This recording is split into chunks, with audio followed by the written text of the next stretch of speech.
A warm welcome to the second part of this two-parter on using Claude Code to make changes to a big repo. This is the juicy part. This is when we actually go and do something to a large project, 20. We have just cloned it locally. We've made some .env files. We are now ready to look at this code and to bring it up here locally. Let's dig in.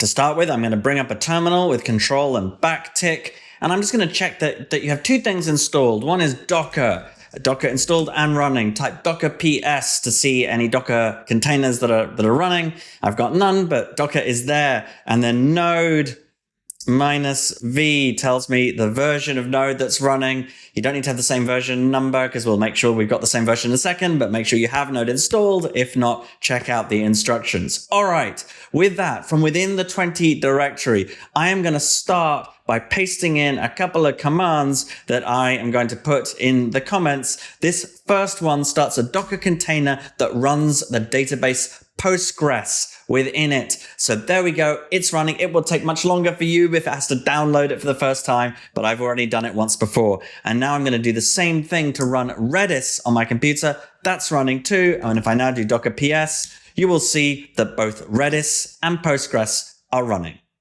And next, I'm going to do the command mvm install, which makes sure that the right version of Node is installed, and then mvm use, which makes sure that the right version of Node is used. And that both runs fine because I already did it. And then the command yarn, and that kicks off the build of the code that's going to run locally. And this will take a bit longer. So I am going to see you in a minute when it completes. Okay, and that completed with a few warnings, which don't look like they're particularly serious to me. And now I'm going to run a command to reset the database to some demo data, which is recommended by their instructions. That command there, which is a database reset command that clears things up and puts in some dummy data.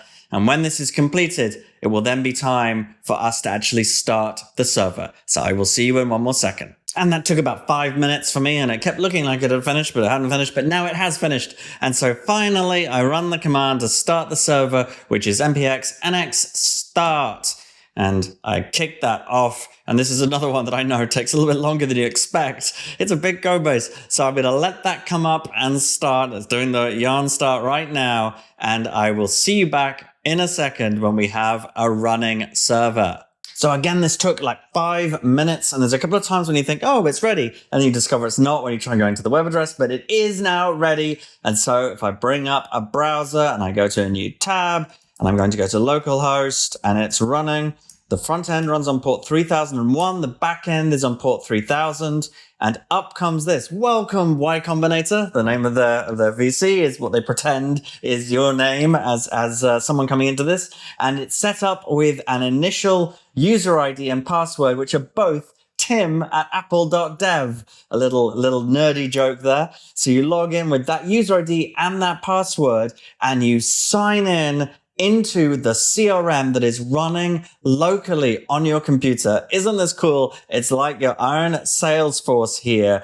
And you can see, if you click on this sidebar here, that there's a bunch of companies set up, lots of companies set up in here. There's people, there's opportunities, and you can take some time to work around this CRM that's running on your computer, open source CRM 20.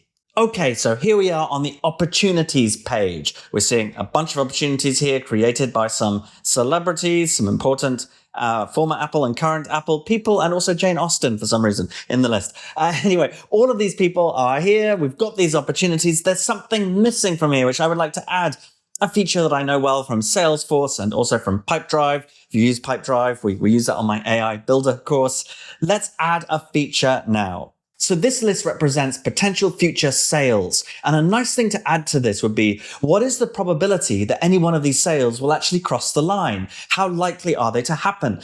And then if we capture that, that could be a field that the user can enter. Then we can calculate the expected value of each of these, just the probability times the amount. So if this is 50% likely to happen, then let's say it's got a value of 1.25 million, and do that across all of these so that we can have a total expected value.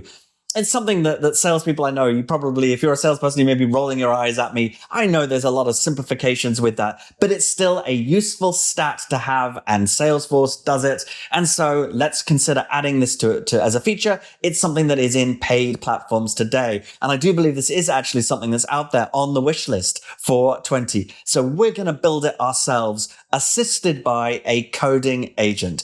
That's the task at hand. Let's go to Claude Code. So back we are here in Cursor, and let's start a new terminal here.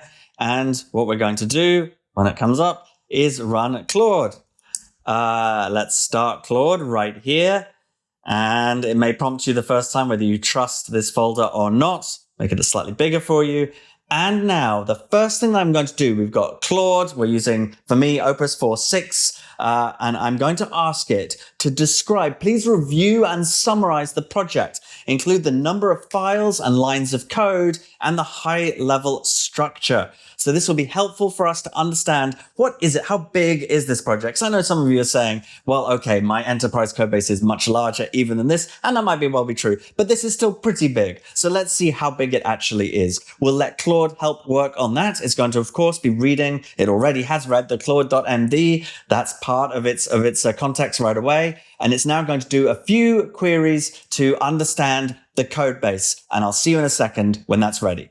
And here we get back the summary from Claude. As Claude says, it is a large, mature project, 1.3 million lines of TypeScript across 15,000 files. And here is some more about the architecture and constructs. As it explains, it is in fact React app, and it uses Postgres and Redis, and you can read more about it. So as I say, there's certainly going to be enterprise projects which are much larger than this, but this is sizable, and it's good for the case study we're going to do now of implementing a feature. Okay, so you could write this feature down as a markdown file, but I'm going to begin just by putting it as a short English piece of text in natural language. And here it is. I'd like to build a new feature, opportunity confidence. Number one, every opportunity in the database to have a confidence that defaults to 20%. Number two, in the front end, in the opportunities tab, show the confidence for each opportunity, allow the user to change the confidence, also show a derived expected value. Well, let's not use the word of derived, actually. Let's just say show a column for expected value for each opportunity with a total expected value at the bottom. Do not start work yet. Let me know if you have any questions or thoughts about this. So this is about stating the requirements. You can do it in a markdown file, or if it's simple like this, just put it in English and ask for questions or thoughts. And at this point, it should go off and explore the code base and do some considering of it, and it will come back to us with what it needs for us in order to be able to tackle this. Okay, so it went through, it did some research, it explored the code base, it came up with 5 decent questions. The first of them was, should it reuse an existing field that it found called probability? I'm pretty sure actually that is hungover from me already running this in the past. And so I'll tell it to yes, reuse it. You probably won't get that question. Number 2 was, should it store the expected value or just compute it? And I'm saying store it. Number 3, I'm saying the table view, not the table view and the Kanban view. Number 4 is about just focusing on a simpler solution. And number 5, also just using a default value of 20% for everything. So 5 reasonable questions. You may get completely different questions and just answer them as you wish. And then an important next step. The important thing is to say, now please write a detailed file called confidenceplan.md. And let's say that that's in the project root, just to make it super clear, in the project root, that lists out all the steps and tasks involved together with tests and success criteria at each stage in turn. Do not start work. So we're told it that. You could also have it in plan mode if you didn't want it to even have any risk of this. But these days, the models will stick to your instructions. So we'll let it do that, and I'll see you in a sec. Okay, it has completed writing the confidence plan, and we can come in and have a look at it now. Let's see what we think of this plan. So here it is. It's got an overview. It's got the files that are going to get modified. It's got step-by-step tasks as we asked for, with each one and a test and a success criteria. That does seem pretty good. And you can go through all of this, and indeed you should read through it and make sure you're comfortable with what are the changes ahead. I think I was wrong, by the way. I think that this idea of reusing the existing field wasn't a throwback to something I did in the past. I think it really is an existing field, and maybe it's probably better not to reuse that one. But never mind. That's what we're doing here. And we've got these steps, and then the seventh step is an end-to-end verification. And there's also lint checks. That's great. If this hadn't been here, step 8, these sorts of type checks, I would have suggested it does it, but it's already thought of that. And it's got some questions here, which we can, let me see, bulk at that doesn't matter. That's use the same. That seems fine. And the recalculation pattern depends on existing. That sounds fine as well, but you should read through these yourself. Now, actually, the first time that I did this, and the previous time I did it, it created a plan that I thought was not substantive enough. It didn't have the steps and success criteria, and I went back and got it to do it again. But that's why I asked it this time explicitly for the success criteria, and it's done a decent job.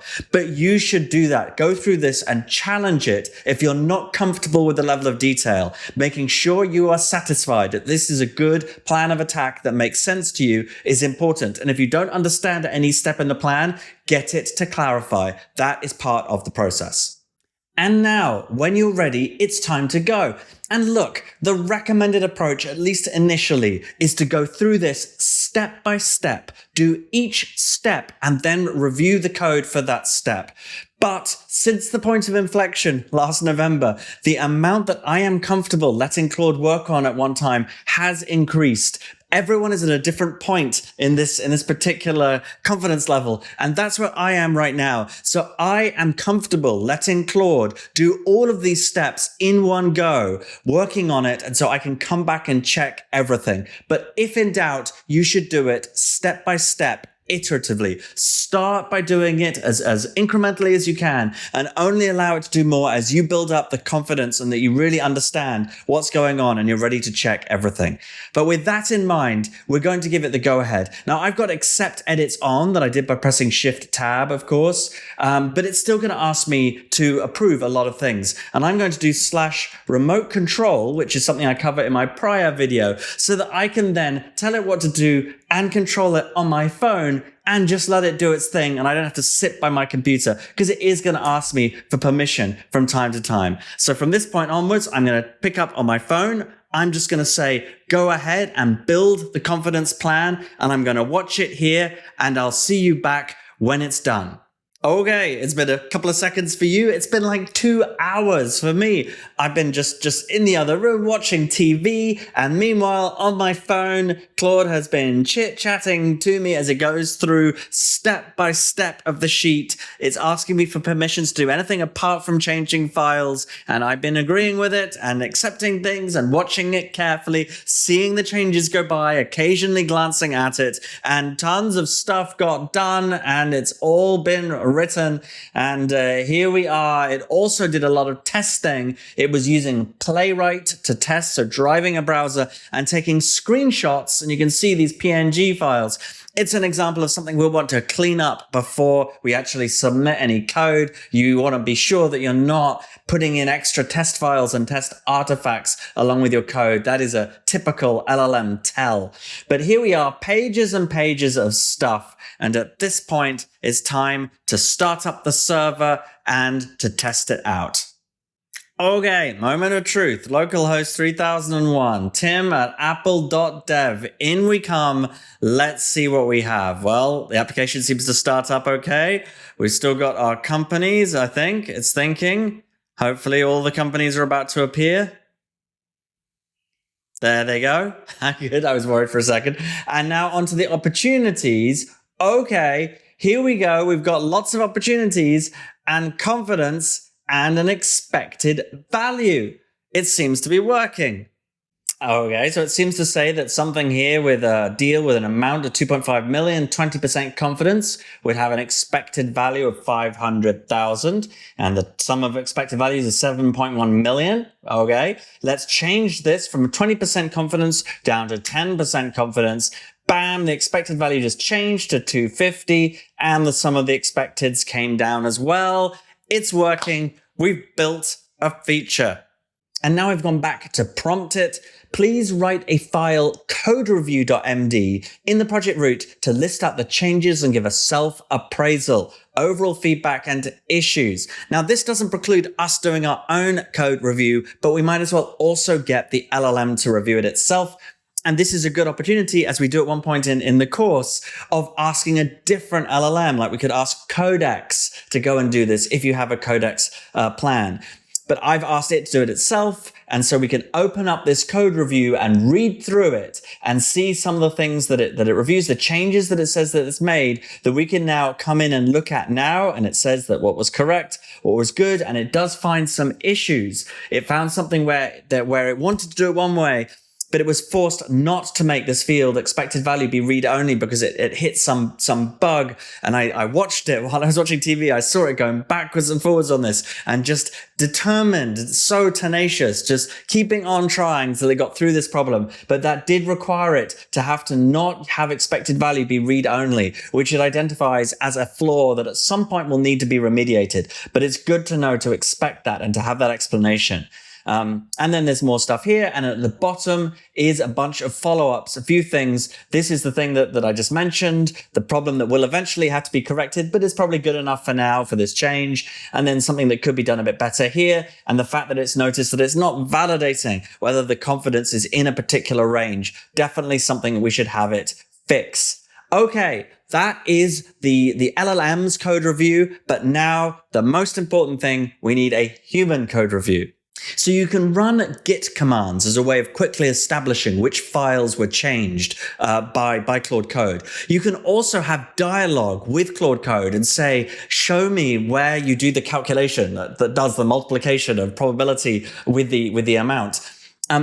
Or some combination of the two. Now, what I've done here is I asked it to show me where that code was, and it's explained it to me. And I've come in there right here. We're on the server-side code, which is where we'd like to see it, not sort of baked into the front end. And we're looking here, and you can see very clearly that it's written a function. It's nicely put it out as a sort of utility separately. The code here looks quite short and clean. It's got a comment that is, it makes sense that it's explaining between 0 to 1 for the percentage. So this is actually really quite good. It's quite nicely done. It doesn't look overly verbose. It doesn't look overly defensive. It looks just about right. And it's these kinds of human level checks that you need to do because you need to stand behind the code, and you should take time over this while you build up the confidence so that you can submit this as a PR and stand behind it. And if you find something you're not happy with, you could change it yourself, or you could simply bring that back to Claude and give it the feedback and say, now make the change and I want to come back and see it again.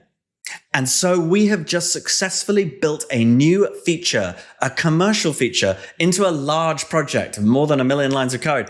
Now, no doubt you work with enterprise code bases that are many orders of magnitude greater than that, but still the same rules apply. It's the same principle. Adding this feature, if I was starting with this code base and trying to find my way around it, it probably would be like a 10-hour task for me to get a handle on it and be able to implement a change like this. And whilst this took Claude Code a couple of hours, only a maximum of an hour of it was me actually working with Claude Code. But that was only the beginning. The hard work is what comes next. The 2 or 3 hours of code review and making sure that I can stand behind the quality of code. And that is what it takes to be successful when using coding agents on large code bases. And that's a wrap. The exercise for you is to now come in and add your own feature to 20, something you'd like to see in this platform. Add it in, do the code reviews, build the expertise in using coding agents for large projects. And if you'd like to know more about coding agents, then check out my course on this and Claude Code, which I will link below, and my other courses. And I will see you soon for another video.